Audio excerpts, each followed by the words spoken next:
Greetings and salutations, everyone. Today we're continuing our look at the New World that came into existence during the 15th century era of exploration and discovery. Now, we ended last time with Columbus's landing on Hispaniola. This picture right here in front of us is one of those depictions of what happened from a European perspective. In the foreground, you have King Ferdinand gesturing towards the ship, like, hey, go over there and see what's there. You've got the three ships, and you've got Columbus's mighty ship at the foreground actually landing there. And then you have the Taino, the Native American group, who were on the island just kind of scurrying away because of, oh my goodness, this is such a thing. So, with that being said, let's continue our exploration at this transition. Spain was inspired by the idea of wealth, of power, of spreading Christianity. The three G's: God, gold, and glory, not necessarily always in that order. You've really got to remember that this is a time where the spice that you could get from the East Indies was worth its weight literally in gold. There was a time sugar was traded at that cost. So the idea of getting fantastically wealthy in almost no time, the idea of creating a legacy that would long surpass you, and the idea of converting these different believing peoples were huge motivators. To facilitate the acquisition of all this, Spain puts together the force known as the Conquistador, the conqueror, the one who would go and seize these things for the state, for a legacy, for Big G God. And there's a lot of conquistadors. The most significant ones are going to be Cortez and Pizarro. Cortez led an army of 400 people from Cuba to Mexico. When the orders came to, go back, hey, you shouldn't have done that, this guy burns his boats to the ground and goes on the warpath against the Aztec Empire, the largest empire in Mesoamerica. And his assault on them is facilitated by the fact that the Aztecs were not liked. And it wasn't necessarily that Cortez brought guns or had swords made of steel. It was the diseases and the fact that he used the Aztecs' local enemies against the Aztec people. When Cortez's war was over, the Aztec Empire did not exist anymore. Pizarro went to Peru, went to the mountainous capital of Machu Picchu, where after kidnapping the emperor, he forced the Incas to give him a king's ransom of gold and silver. They give him the money. He then forces the emperor to convert to Catholicism. And then as soon as that happens, Pizarro orders the emperor to be killed. These guys were ruthless in acquiring what they wanted, and they were ridiculously good at it. And this is definitely not the kind of thing to deify the deaths of, in some cases, millions of people. This is a depiction of a drawing of how the Aztec War went. You've got a couple of guys with guns forcing different Native American groups to fight each other.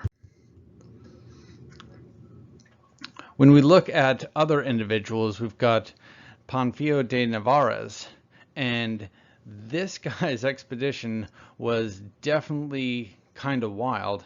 It starts in the 1520s, where he and his flotilla of ships. They're leaving Spain. There's a horrible storm in the West Indies. They were aiming for Florida. They miss Florida. They wind up in the Gulf of Mexico, and they're just kind of like, okay, we're on the other side of Florida, but you know, we're still on the same landmass, so let's start the exploration. And you can see the map on the bottom right half of this page, the path that they took throughout the American South, across the Rio Grande, across Texas, and then across western Mexico until they finally arrived in Mexico City, which by that point had sufficiently been created as a city. The biggest thing that came out of the quote-unquote discovery of the Americas was all the stuff that was here exclusively and all the stuff that was in Europe exclusively. Stuff moved back and forth across the Atlantic on this Columbian exchange, and some things like potatoes, corn, tomatoes, they are only in the Americas. They were not in Afro-Eurasia at all. They didn't exist there. So these crops arriving in Eurasia, Afro-Eurasia, exploded the population. They were fantastic foodstuffs and staple crops. Potatoes are some of the easiest crops you can grow. So easy, they became the staple crop in Ireland. Breeds of potatoes are in some cases viewed as a divine gift in a couple Eastern African nations.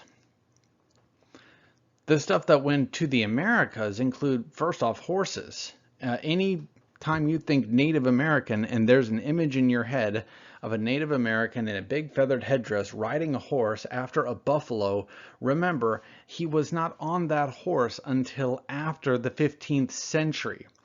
Every point before that, it was on foot. The horse transformed everything. The ability to move, to transport both yourself and your stuff, to hunt, to move fast.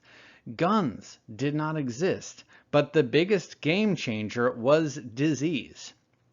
Smallpox did not exist anywhere in the Americas. And when it arrives, Europeans and Africans have a quasi-resistance to this because they've been around it for, millennia. Natives didn't.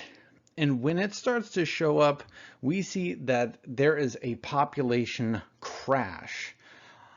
On the island of Cuba, it is estimated that 90,000 people died, and that's in a population that might have only been 100,000 people. These are insane. These are all the way to the bottom of population crashes. In 1519, Ferdinand Magellan, another explorer, worth pointing out only because this expedition of his was really impressive.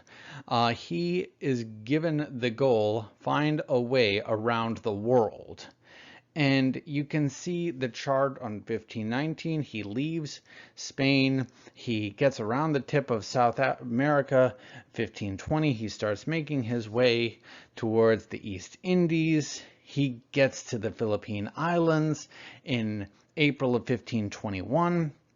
He makes some deals with some of the local tribes. He has tons of fun.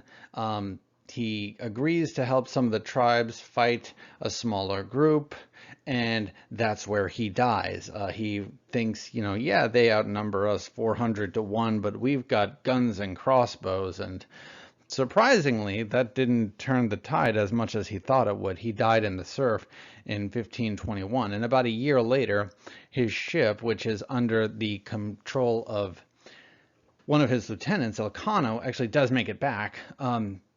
Despite the fact that, yes, Magellan's expedition was successful, it took 3 years and ended up with an over 80% mortality rate of the sailors. So success is, take that with a grain of salt. When we think of Spanish America in the 16th and even for a while into the 18th century, it's better to think of it as an empire of towns.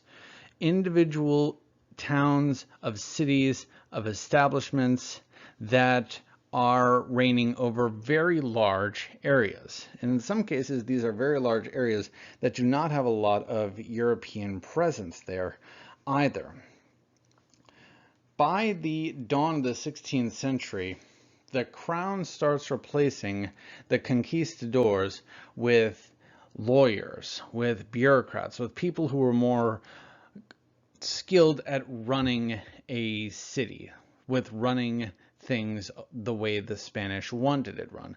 The goal of Spain was to recreate Spanish society in all its components in the Americas. And the conquistadors were great at the job given to them. They were not so good in the govern what comes next part. And if you were given control of an area in Spanish America, first off, this is a huge deal. But secondly, you are exclusively a member of the Peninsulare class. This meant that you were appointed from someone in Spain. You are probably of Spanish birth and that you were born in Spain. You are a member of high-ranking society already. So this is a really elite group that is going to control a really large area, but a relatively small number of folks. The other social group that we see in Spanish America is the Creoles. And those were people who were born on the Americas. They might have been Spanish born, they might have been mixed race, but all that matters is they were born on the Americas. And for a while, these peninsulares, the royal officials who were born in Spain and the highly elite Spaniards, start to lose power when Spain can no longer support them. And when your local support needs to come from somebody who has a very large landed estate, a large plantation, tons of cash, and the support of the locals, that Creole is eventually going to take power. One of the big things that Spain was always looking for was wealth, specifically mineral wealth.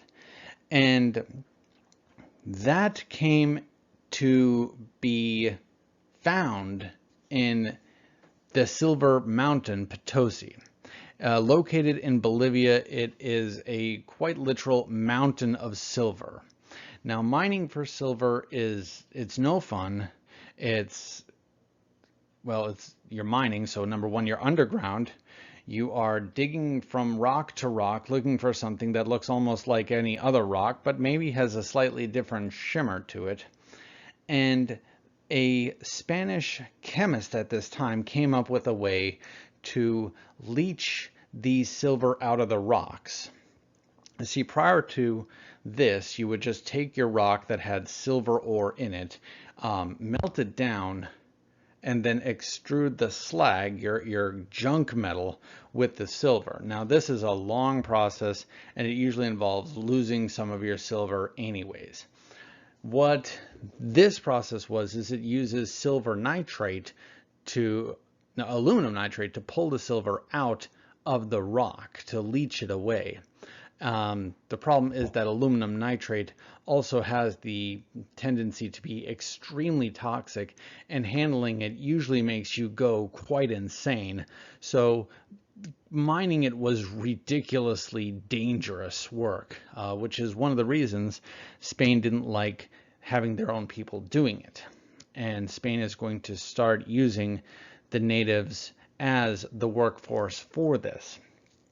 Number one, they knew the area. It was believed that over time the natives would work with the Spaniards, and if not, then, well, you always had the nuclear option, unfortunately. This symbol here is the picture here, the bottom right picture, was a Spanish piece of 8. And this is, an eighth of a pound of silver. The symbols of it, the icons on it, would also come to form. Another symbol you would notice, the two pillars in the scrolls, when the United States as a nation starts putting together its dollar currency, those two pillars are moved closer together, and the scroll work is moved to connect the two pillars, creating the symbol of the dollar. That's where that dollar sign comes from, is a Spanish piece of 8.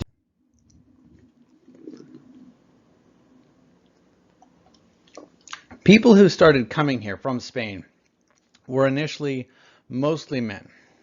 It was believed that the work was going to be hard, establishing a new colony was going to be extremely laborious, and it was not the kind of place to bring a family.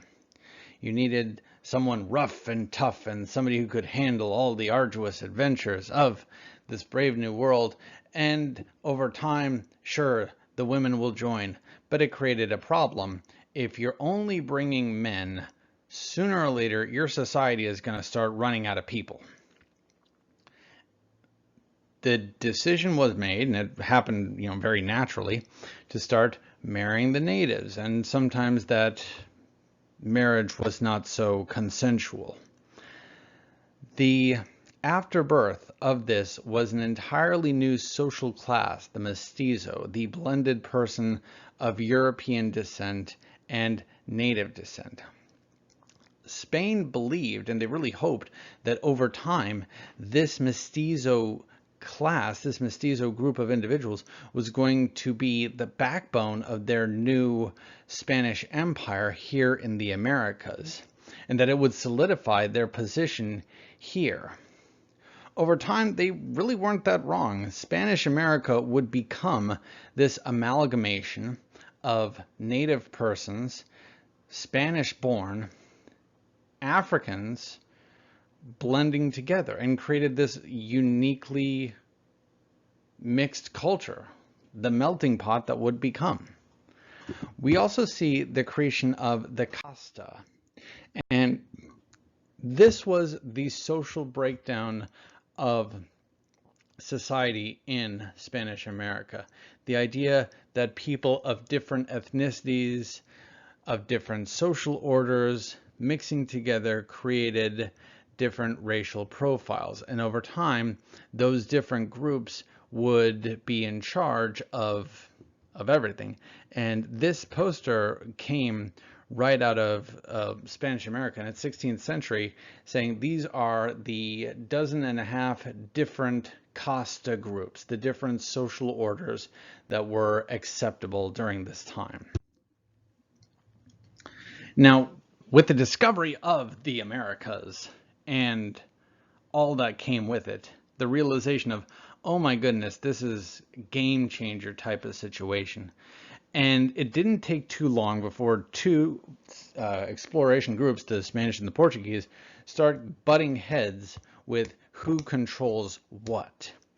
And eventually, the Pope has to get in and decide the big question of who gets what. Now, Alexander VI was Spanish at the time, so that might explain why this treaty is definitely as biased as it was. When the line was drawn in 1494 initially, in 1494 the Treaty of Tordesillas signed, it divided the world, the whole of the New World, between Spain and Portugal, as they were the two who were fighting. And you can see the line on this map. Everything east of that line, everything to the right of that line belonged to Portugal. So that's going to include Brazil, that's going to include the islands of Cape Verde, and everything to the west of that line would be Spain. And it's worth pointing out that, in 1494, they didn't know how big the rest of the quote-unquote New World was. I mean, Vespucci won't make his discovery for another 8 years. So this line really became pretty useless pretty quickly. But it does show the power of the Pope even during the middle 16th century. Spain, as has been said, wanted to spread their faiths, wanted to spread Catholicism across the Americas. And they believed that they were going to be the ones who were going to save the natives, that the natives were expected to adopt this new religion. And if they didn't, there were problems. They were labeled as heathens, as savages. If they resisted, if they practiced in silence, then they were usually persecuted, which is a nice way of saying killed, in extremely brutal fashion. This is on the heels of the Spanish Inquisition. So back in Spain, the church is already using its courts to justify, is a person Catholic? Is the person Catholic enough? Are they practicing another religion in secret? And if the answer to any of that was yes, then bad things happen very, very quickly.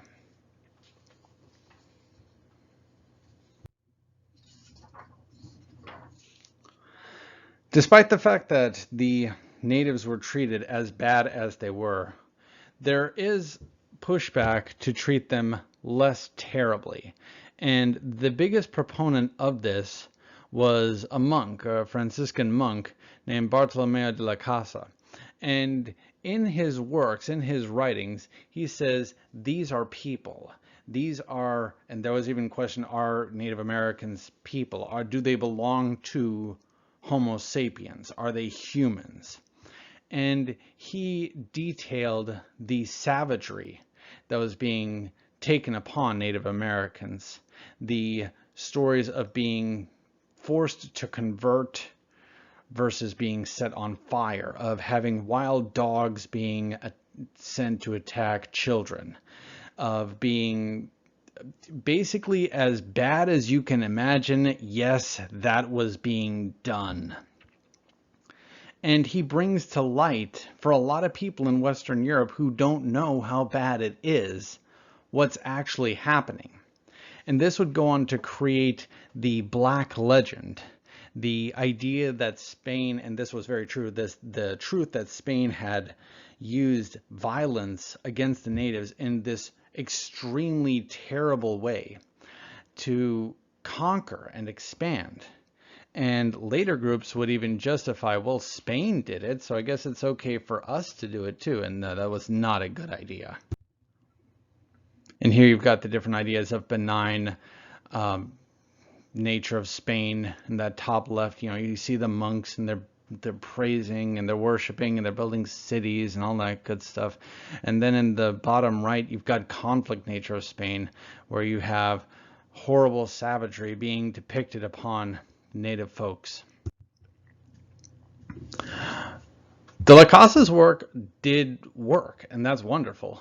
In 1542, a series of new laws are passed throughout Spanish America saying that from this point on, Native Americans could no longer be enslaved. The encomienda system is abolished.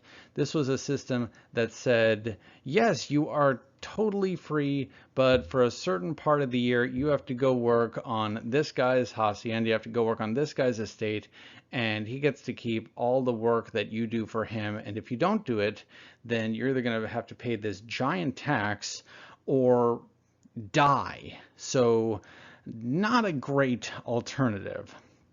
In 1513, Ponce de Leon, conquistador, does his exploration thing of trying to find the Fountain of Youth, believes it's in Florida, dies, never finds it, and continues the trend that Native American folks could be taken advantage of, and that's horrible. There are some vast discoveries that also happened during this time. The De Soto expedition went from Florida all the way up to the Carolinas, and then once they get that far north, they head west until they get to the Mississippi River and realize, wow, this thing goes all the way south, all the way to New Orleans and the Gulf. Now, mind you, New Orleans did not exist at that time. I just want to get you an idea of where it physically was. Francisco Vasquez de Coronado, he goes up to Kansas, then goes west and discovers the Grand Canyon. So at this time, there's a lot of exploration of the interior of the Americas as well. In Florida, the Spanish start establishing military outposts. And the oldest of these, and it's still around, is St. Augustine. And that's a picture of it there. A multi-point fortress that could attack the water and the land at the same time. Spain starts putting these together to keep pirates away. If you have a ship carrying silver doubloons, gold doubloons, out of the Americas, and it's only guarded by a half dozen guys, it's a real tempting target for your privateer. So you start building these fortresses. You start sending out your missionaries. And we see that one of these is going to kind of do both. Juan de Onate is a conquistador who will go to what is now New Mexico. He attacks, he subdues the Native Americans there, and he will lay the foundation for that city. Now, in New Mexico itself, the Spanish friars, the Spanish priests, they did everything in their power to remove the native belief structure. If it contradicted Catholicism, if it contradicted the role of Spain, it's gotta go. And as you can imagine, this was not too popular of a thing for very long. We see that in 1680, the natives in this region revolt against the Spanish, against the church, against all these institutions, and through a process of open warfare, kick the Spanish out of New Mexico entirely. And Spain won't be able to go into this region for about another decade and some change because they can't hold it. It's not until 1692 that Spain is able to establish a presence in New Mexico again, and when they come back the second time, they have completely changed their policies and say, okay, we are just going to let you guys keep doing, because that's what's going to work for us. Today we took a look at the reaction of Spain and the Native Americans, how these two sides clashed and kept clashing, and why the idea of this, of course this would happen when you have groups that are this distinct and this different. So, hope you learned something today. I'll see you next time.